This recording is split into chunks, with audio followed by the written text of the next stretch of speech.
नमस्कार दोस्तों, स्वागत है आप सभी का द एसएससी पल्स पर। पॉलिटी की सीरीज का आज हमारा लेक्चर 8 है और इसमें हम जिन टॉपिकों का अध्ययन करेंगे वो हैं राजभाषा, आपात उपबंध और विशेष वर्गों के लिए विशेष प्रावधान। ये वो टॉपिक हैं जो किताबों के कोनों में छिपे रहते हैं, जिनसे एसएससी हो या रेलवे हो या कोई भी वनडे एग्जाम हो, डायरेक्ट क्वेश्चन पूछ लेती है। तो स्टार्ट करते हैं आज की क्लास। आज की क्लास स्टार्ट करने से पहले हम देखते हैं होमवर्क पर्सन। वो क्या है?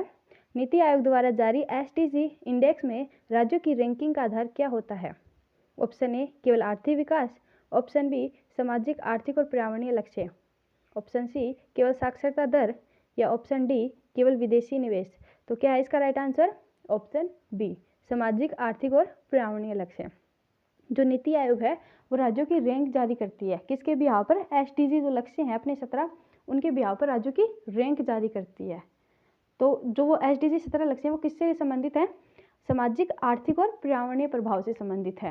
यानी इसमें नो पॉवर्टी है, गरीबी उन्मूलन है, नो भूखमरी है, ये जो है, और पर्यावरणीय समस्या भी हैं, उद्योगों का विकास करना, ये सारी उसमें है। तो जो एसडीजी लक्ष्य हैं वो किससे हैं? सामाजिक, आर्थिक और पर्यावरणीय प्रभावों से संबंधित हैं। इसलिए इनके आधार पर नीति आयोग राज्यों की रैंकिंग जारी करता है। ठीक है, हो गया क्वेश्चन। अब देखते हैं आज का पहला क्वेश्चन। क्या है पहला क्वेश्चन? भारतीय संविधान के निम्नलिखित अनुच्छेदों में से कौन सा राष्ट्रीय अनुसूचित जाति आयोग से संबंधित है? ऑप्शन ए अनुच्छेद 350, ऑप्शन बी अनुच्छेद 338, ऑप्शन सी अनुच्छेद 347 या ऑप्शन डी अनुच्छेद 343। तो कौन सा अनुच्छेद राष्ट्रीय अनुसूचित जाति आयोग से संबंधित है? ऑप्शन बी अनुच्छेद 338।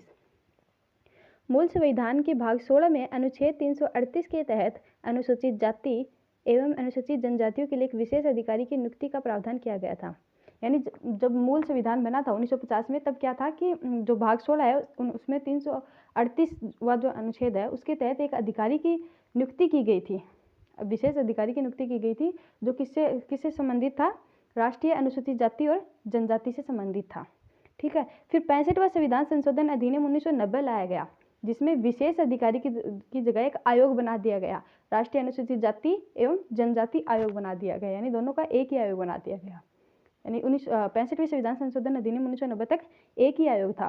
फिर 89वें संविधान संशोधन अधिनियम 2003 द्वारा जो अनुसूचित जाति आयोग, जाति एवं जनजाति आयोग जो था, उसको दो अलग अलग पार्ट में कर दिया। एक बना दिया अनुसूचित जनजाति आयोग और एक बना दिया अनुसूचित जाति आयोग। तो राष्ट्रीय अनुसूचित जाति आयोग एवं अनुसूचित जाति आयोग में एक अध्यक्ष एवं एक उपाध्यक्ष और 3 अन्य सदस्य होते हैं, जिनकी नियुक्ति राष्ट्रपति द्वारा की जाती है। तो जो राष्ट्रीय अनुसूचित जाति आयोग है उसमें कितने सदस्य होते हैं? 5 होते हैं। एक अध्यक्ष होता है, एक उपाध्यक्ष होता है और 3 अन्य सदस्य होते हैं, जिनकी नियुक्ति कौन करता है? राष्ट्रपति करता है। अब देखते हैं कि अनुसूचित जाति आयोग के लिए कौन सा अनुच्छेद है? अनुच्छेद 338 है, राष्ट्रीय अनुसूचित जाति आयोग से संबंधित है। और 338A किससे है? अनुसूचित जनजाति आयोग से संबंधित है। और अनुच्छेद 338 भी राष्ट्रीय पिछड़ा वर्ग आयोग है से संबंधित है। ये राष्ट्रीय पिछड़ा वर्ग आयोग कब बनाया गया था? 102वां संविधान संशोधन अधिनियम 2018। और ये कब बनाए गए थे? दोनों 89वां संविधान संशोधन अधिनियम 2003 के द्वारा बनाए गए थे। ठीक है, हो गया क्वेश्चन। अब देखते हैं नेक्स्ट क्वेश्चन नंबर 2। क्या है क्वेश्चन नंबर 2? किस अनुच्छेद के तहत राज्यों की विधानसभाओं में अनुसूचित जातियों और अनुसूचित जनजातियों के लिए स्थानों के आरक्षण का प्रावधान है? ऑप्शन ए अनुच्छेद 330, बी अनुच्छेद 331, सी अनुच्छेद 332 या डी अनुच्छेद 333। तो किस में विधानसभाओं में अनुसूचित जाति और जनजातियों का आरक्षण का प्रावधान है? किस अनुच्छेद में है? ऑप्शन सी अनुच्छेद 332। अनुच्छेद 330 में क्या है? लोकसभा में है। अनुसूचित जाति और जनजातियों के आरक्षण का प्रावधान लोकसभा में किस में है? अनुच्छेद 330 में है। और अनुच्छेद 332 में क्या है? राज्य विधानसभाओं में अनुसूचित जातियों और जनजातियों के लिए स्थानों का आरक्षण का प्रावधान है।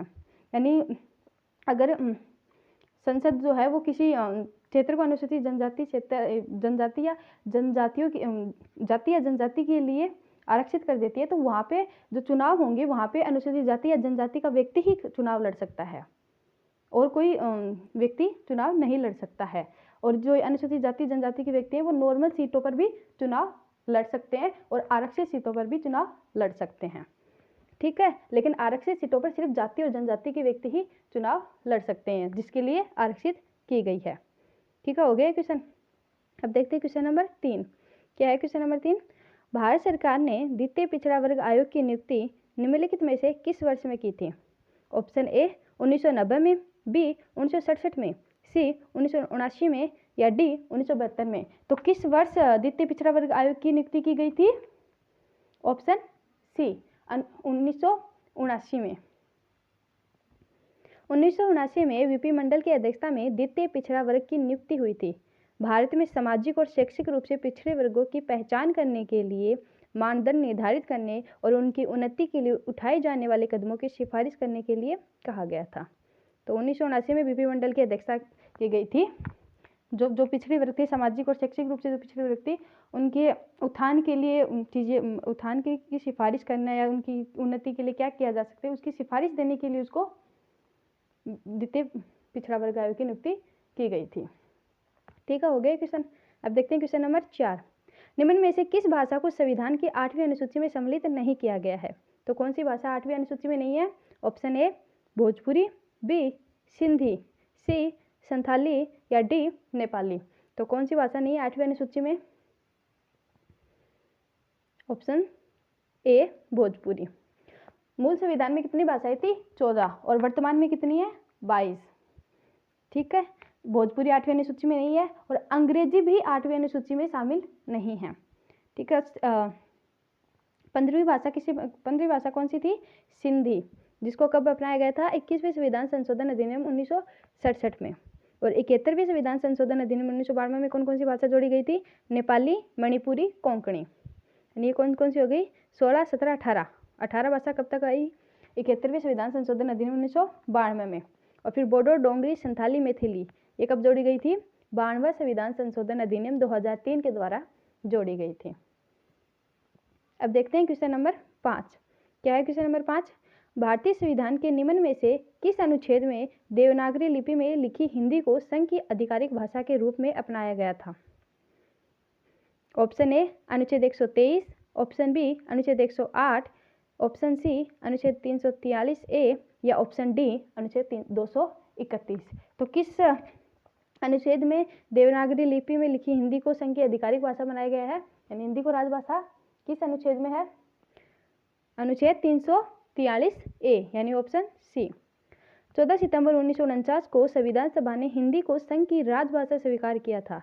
इसीलिए हर साल 14 सितंबर को क्या बनाया जाता है? राष्ट्रीय हिंदी दिवस। राष्ट्रीय हिंदी दिवस कब मनाया जाता है? 14 सितंबर को। और विश्व हिंदी दिवस यानी अंतर्राष्ट्रीय हिंदी दिवस कब मनाया जाता है? 10 जनवरी को। ठीक हो गया क्वेश्चन। अब देखते हैं क्वेश्चन नंबर 6। शास्त्रीय भाषा का दर्जा पाने वाली पहली भारतीय भाषा कौन सी थी? Option A Sanskrit, B Tamil, C Telugu, D Kannada. तो कौन सी थी? Option B Tamil. तो ये ध्यान से देख लेना, कई बच्चे संस्कृत कर देते हैं, लेकिन पहली भाषा कौन सी थी? तमिल। कब मिला था इसको? 2004 में। भारत में कुल शास्त्रीय भाषाओं की संख्या 11 हो गई है, यानी पहले कितनी थी? 6 थी, और अक्टूबर 2024 में 5 भाषाएं और जोड़ी गई थी। तो अब कितनी हो गई शास्त्रीय भाषाएं? 11। देखते हैं कौन कौन सी शास्त्रीय भाषाएं। तमिल है 2004 में जोड़ी गई थी, संस्कृत 2005 में, कन्नड़ 2008 में, तेलुगु 2008 में, मलयालम 2013 में और ओडिशा 2014 में। और जो 2024 में जोड़ी गई थी वो कौन कौन सी है? मराठी, पाली, प्राकृत, असमी और बंगाली। ये इंपॉर्टेंट क्वेश्चन है, आ सकता है, तो इसे अच्छी तरह से देख लेना। क्या होती है शास्त्रीय भाषाएं? वे भाषाएं जिनका अपना खुद का इतिहास हो, जिनकी खुद की मतलब खुद का साहित्य हो, जिनका प्राचीनतम इतिहास हो, उन्हें क्या कहते हैं? शास्त्रीय भाषाएं। और शास्त्रीय भाषाएं, किसी भी भाषा को शास्त्रीय भाषा का दर्जा देने के लिए 4 क्राइटेरिया हैं। कौन कौन से हैं? एक तो उसका प्राचीनतम इतिहास होना चाहिए, यानी वो 1500 से या 2000 साल पुरानी होनी चाहिए। दूसरा, उसका लिखित ग्रंथ या फिर उसका साहित्य होना चाहिए। तीसरा क्या होना चाहिए? कि वो किसी दूसरे जो भाषा है उसके साहित्य को उधार में ली हुई नहीं होनी चाहिए, उसका खुद का साहित्य होना चाहिए। ठीक है। और चौथी क्या है?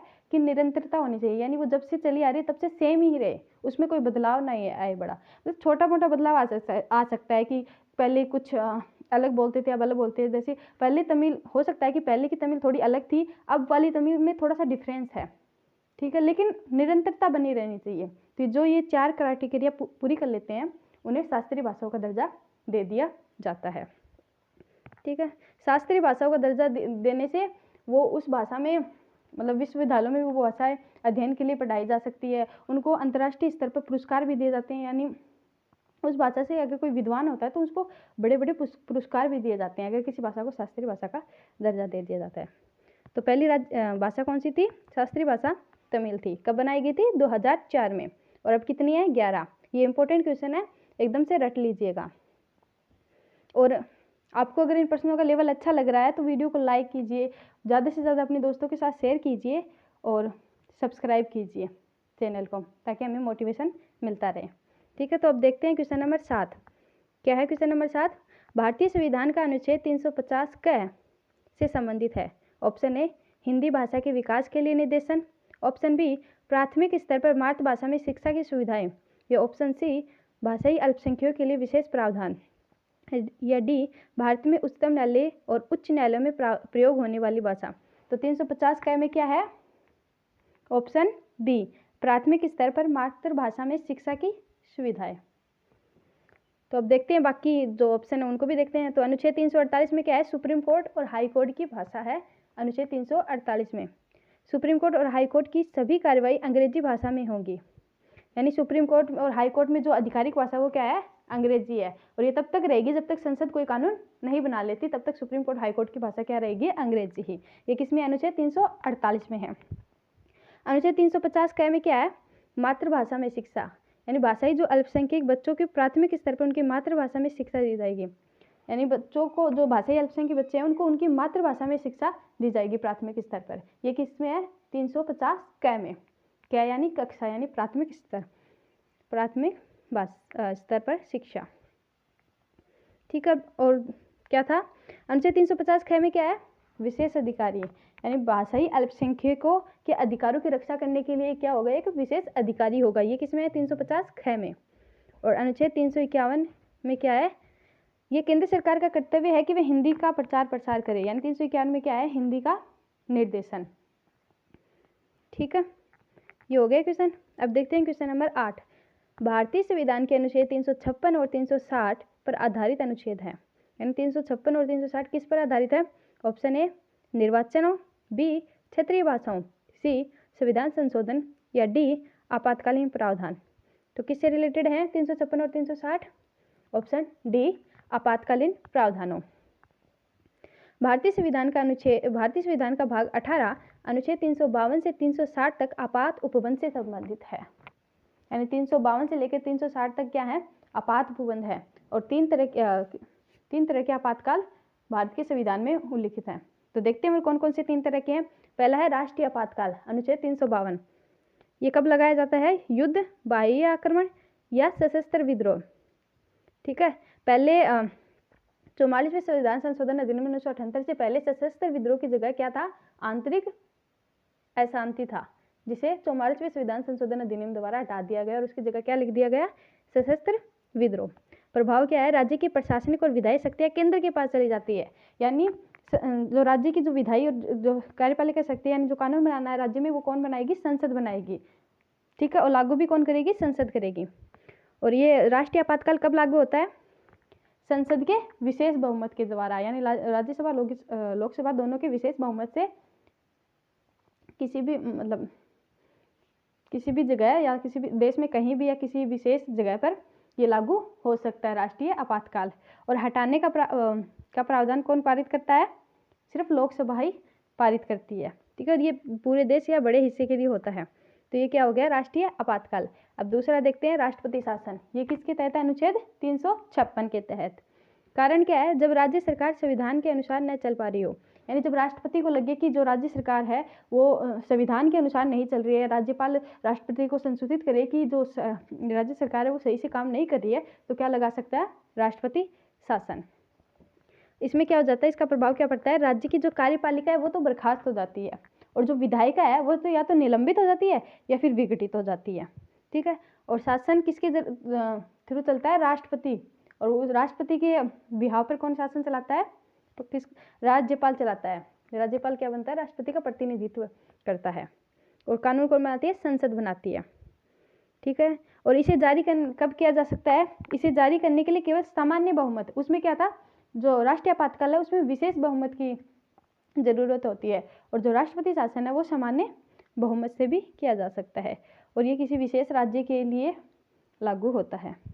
ठीक है। और उसे वापस लेने के लिए लोकसभा में प्रस्ताव पारित करना पड़ता था, और इसे वापस लेने के लिए सिर्फ राष्ट्रपति की अनुमति की जरूरत होती है। ये दो हो गए। तीसरा क्या है? वित्तीय आपातकाल। ये किसमें? अनुच्छेद 360 में है। राष्ट्रपति को वित्तीय आपातकाल की घोषणा करने की शक्ति प्रदान है, और वित्तीय आपातकाल अभी तक एक बार भी लागू नहीं हुआ देश में।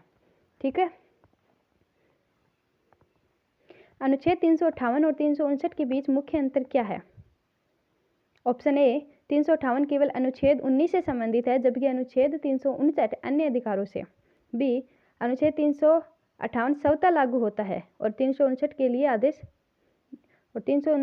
आदेश जारी करने पड़ते हैं। ऑप्शन सी, अनुच्छेद 358 पूरे देश में लागू होता है, जबकि 359 किसी हिस्से में भी लागू हो सकता है। या ऑप्शन डी, उपयुक्त सभी। तो क्या होगा इसका राइट आंसर? डी, उपयुक्त सभी, यानी इसके तीनों ये स्टेटमेंट राइट है। अब देखते हैं 358 और 359 में अंतर देखते हैं क्या है। पहला क्या है? मूल अधिकार। मूल अधिकार से संबंधित क्या है? 358 में ये केवल, तो 358 वो केवल 19 जो है, अनुच्छेद 19 है, उसका प्रावधान करता है, उसका निलंबन या क्या होगा उसके बारे में बताता है। और जो 359 है वो सभी जो बाकी जो मूल अधिकार हैं उनके बारे में बताता है। 6 जो मूल अधिकार हैं उनके बारे में बताता है, जिनका उल्लेख राष्ट्रपति आदेश में करे। ठीक है। और इसका निलंबन क्या है? 358 जो है वो स्वतः ही लागू हो जाता है। अगर कहीं पर मतलब आपातकाल लागू हो गया तो स्वतः ही जो अनुच्छेद 19 है वो स्वतः निलंबित हो जाता है। लेकिन 359 के तहत जो बाकी है अधिकार जो है वो स्वतः लागू नहीं होते, वो राष्ट्रपति के आदेश के बाद में लागू होते हैं, अलग से आदेश देना पड़ता है उनके लिए। तीसरा क्या है? आपातकाल का प्रकार। यानी 358 में जो 358 है वो कब लागू होता है? केवल बाह्य जो युद्ध या बाहरी आक्रमण के द्वारा जो हो तभी 358 को लागू किया जा सकता है, जबकि 359 को कब लागू किया जा सकता है? बाह्य और आंतरिक, यानी किसी भी तरह के आपातकाल में लागू किया जा सकता है। 358 कब तक रहेगा? जब तक पूरे आपातकाल के दौरान 358 लागू रहता है, जबकि 359 जो है वो राष्ट्रपति तय करता है कि कब लागू करना है, कितने टाइम तक के लिए लागू करना है। ठीक है। तो सबसे अनुच्छेद है। लेकिन एक बात है, 359 के तहत जो बाकी अधिकार हैं उनमें 20 और 21 को छोड़कर बाकी सभी को निलंबित कर सकता है। केवल 20 और 21 जो है जीवन और व्यक्तिगत स्वतंत्रता का और निवारक निरोध का जो अधिकार है उससे लागू निलंबित नहीं कर सकता है। 359 में ये प्रावधान है कि आपातकाल के दौरान भी 20 और 21 जो मूल अधिकार है उनको निलंबित नहीं किया जा सकता। ठीक है। और ये जो निलंबन है, आपातकाल में निलंबन है, ये किस देश के संविधान से लिया गया है? जर्मनी के संविधान से लिया गया है। ठीक है। हो गया क्वेश्चन। अब देखते हैं क्वेश्चन नंबर 10। क्या है क्वेश्चन नंबर 10? भारतीय संविधान के किस अनुच्छेद में उल्लेख किया गया है कि बाहरी आक्रमण और आंतरिक अशांति से राज्यों की रक्षा करना केंद्र सरकार का कर्तव्य है? ऑप्शन ए 353, बी 355, सी 358 या डी 356। तो किस अनुच्छेद में बोला गया है कि संसद बाहरी आक्रमण या आंतरिक अशांति से राज्यों की रक्षा करेगी? अनुच्छेद 355, यानी ऑप्शन बी। अनुच्छेद 355 के अनुसार बाह्य आक्रमण और आंतरिक अशांति से राज्य की रक्षा करना संसद का कर्तव्य होगा। ठीक है। 44वें संविधान संशोधन अधिनियम 1978 आंतरिक अशांति के शब्द के स्थान पर सशस्त्र विद्रोह को रखा गया। अतः अब राष्ट्रपति के द्वारा आपात की घोषणा आंतरिक अशांति के आधार पर नहीं की जा सकती, बल्कि सशस्त्र विद्रोह के आधार पर की जाती है। यानी पहले 44वें संविधान संशोधन के तहत क्या था कि राष्ट्रीय आपातकाल आंतरिक अशांति के नाम पर भी जारी किया जा सकता था, लेकिन 44वें संविधान संशोधन में क्या कर दिया गया कि केवल सशस्त्र विद्रोह के आधार पर, बाह्य आक्रमण या सशस्त्र विद्रोह के आधार पर भी आपातकाल की घोषणा की जा सकती है, आंतरिक अशांति के आधार पर नहीं। क्योंकि 1975 में गलत तरीकों से आंतरिक अशांति का नाम लेकर गलत तरीकों से आपातकाल लागू कर दिया गया था, इसलिए ये प्रावधान जोड़ा गया था, ताकि संसद मनमाने, ताकि मतलब जो संसद जो मंत्रिपरिषद है जो है वो मनमानी तरीके से आपातकाल लागू नहीं कर सके, इसलिए ये प्रावधान जोड़ा गया था। ठीक है, अनुच्छेद 353 में क्या है, आपात की घोषणा का प्रभाव, यानी आपातकाल की घोषणा का क्या प्रभाव पड़ेगा, ये किसमें है, अनुच्छेद 353 में। अब देखते हैं क्वेश्चन नंबर 11 क्या है, केंद्र और राज्यों के बीच राजस्व के वितरण का निलंबन किस आपातकाल के दौरान किया जा सकता है। ऑप्शन ए अनुच्छेद 354, बी अनुच्छेद 356, सी अनुच्छेद 360 या डी केवल ए और बी। तो किसके द्वारा किया जा सकता है, राजस्व का जो वितरण है उसका निलंबन किसके द्वारा किया जा सकता है, ऑप्शन ए अनुच्छेद 354। अनुच्छेद 354 के तहत राष्ट्रीय आपातकाल के दौरान राष्ट्रपति केंद्र और राज्यों के बीच होने वाले टैक्स के बंटवारे के नियमों को बदल या रोक सकते हैं। ठीक है, हो गया ये। अब देखते हैं नेक्स्ट क्वेश्चन नंबर 12, राष्ट्रीय आपातकाल के दौरान राज्य सूची के विषयों पर संसद द्वारा बनाए गए कानून आपातकाल की समाप्ति के बाद कितनी अवधि तक प्रभावी रहते हैं। ऑप्शन ए 3 महीने, बी 6 महीने या सी 1 वर्ष या डी तुरंत समाप्त हो जाते हैं। यानी अगर राष्ट्रीय आपातकाल खत्म हो जाए तो उसके बाद जो संसद ने उस राज्य के या किसी के ऊपर भी कोई आपातकाल के दौरान जो कानून बनाया था वो कितने टाइम तक रहता है, ऑप्शन बी 6 महीने के लिए। अनुच्छेद 250 किस में है ये, अनुच्छेद 250 में है, के अनुसार आपातकाल के दौरान संसद राज्य सूची पर कानून बना सकती है, लेकिन वे कानून आपातकाल हटने के 6 महीने बाद बेकार हो जाते हैं। यानी अगर उन्हें दोबारा उन्हें हमेशा के लिए लागू करना है तो उन्हें 6 महीने के बाद संसद द्वारा दोबारा से कानून बनाकर प्रस्ताव अधिनियम पारित करना पड़ेगा, तभी होगा, नहीं तो 6 महीने के बाद वो बेकार हो जाते हैं। ठीक है, ये किसमें, अनुच्छेद 250 में। अब देखते हैं नेक्स्ट क्वेश्चन नंबर 13 क्या है, अनुच्छेद 352 के तहत राष्ट्रीय आपातकाल की घोषणा होने के कितने समय के भीतर संसद के दोनों सदनों द्वारा इसका अनुमोदन विशेष बहुमत से होना अनिवार्य है। यानी 352 के तहत राष्ट्रीय आपातकाल की घोषणा अगर कर दी जाती है तो संसद के द्वारा कितने महीने में या कितने टाइम के बाद वो अनुमोदन पारित हो जाना चाहिए।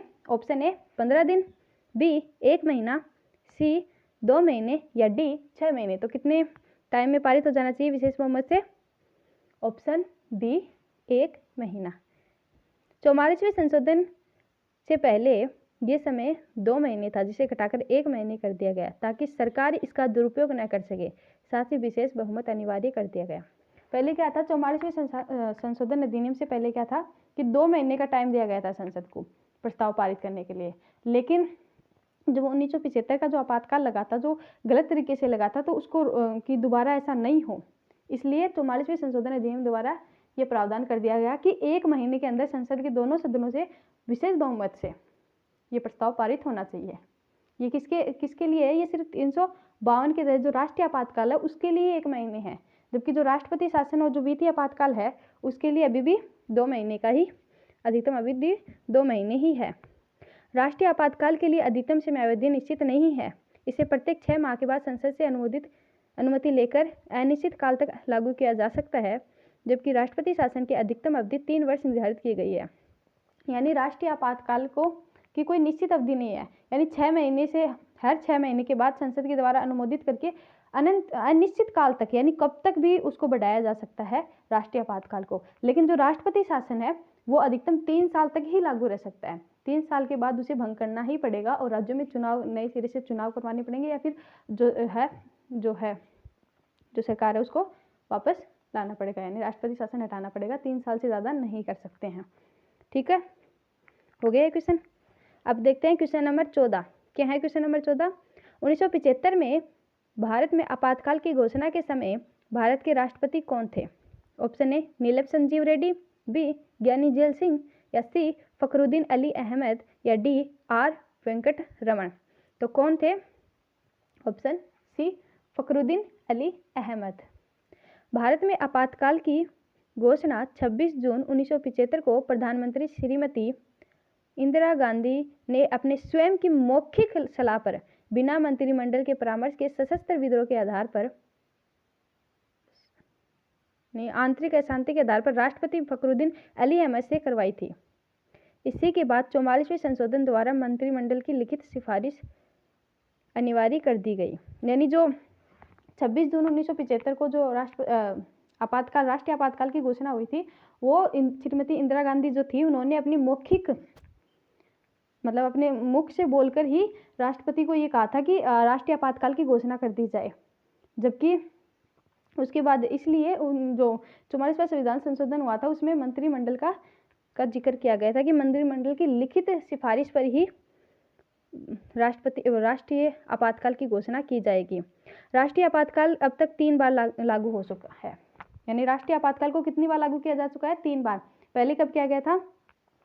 1962 के भारत और चीन का जो युद्ध था उसमें। दूसरा कब किया गया था? 1971 के भारत और पाकिस्तान के युद्ध में। और तीसरा कब हुआ था? 1975 में, आंतरिक अशांति के आधार पर।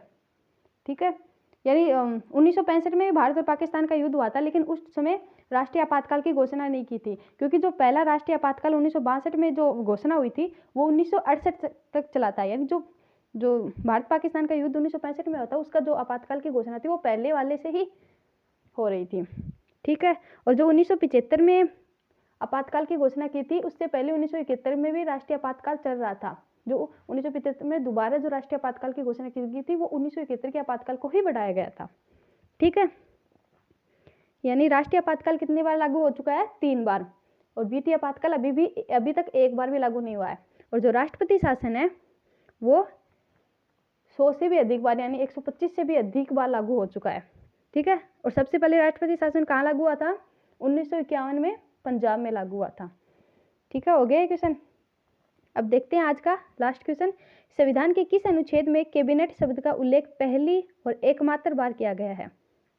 ऑप्शन ए अनुच्छेद 74, बी अनुच्छेद 75, सी अनुच्छेद 352 या डी अनुच्छेद 78। तो किस में किया गया कैबिनेट शब्द का उल्लेख? अनुच्छेद 352, यानी ऑप्शन सी।